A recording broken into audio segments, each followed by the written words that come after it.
Yo, yo, yo, what's good, YouTube? It's your boy, Legendary Loso, man, back again with another video. Got some bad news on the R6. I recently went down, pretty much looped the bike. As you can see right there, it's the old subframe. It's all cracked and broken in several pieces. I knocked off the mufflers. You guys can see right there too. Probably have to get a new rear fairing.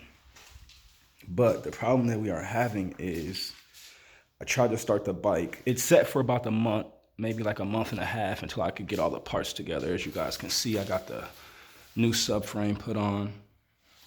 My rear wheel was trash, so I got a new rear wheel with the Vortex sprocket on it. But the problem that I'm having now is the bike won't start. So as you can see, once I turn the key on, it's definitely, the fuel pump's priming. I have everything on.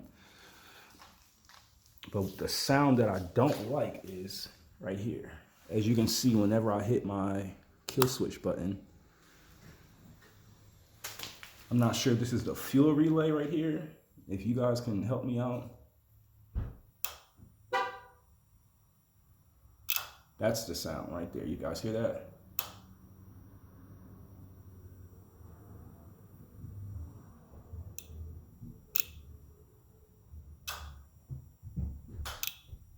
That sound.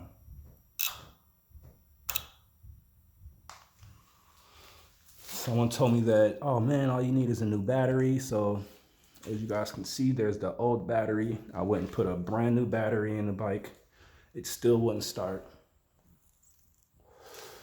I had code 19 on there, which was the kickstand.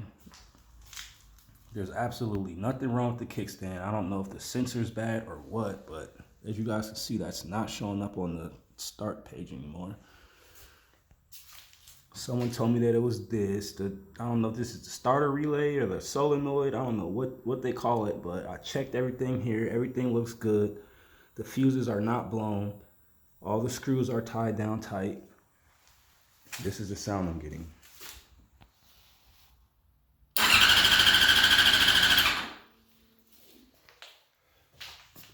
And that's a lot further than before. Before, it just made clicking noises and it wouldn't even crank. Now it just cranks and cranks and cranks, but it won't turn over. As you guys can see, that check engine light's coming on.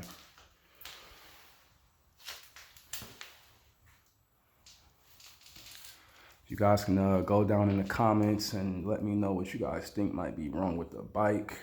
I would highly, highly appreciate it.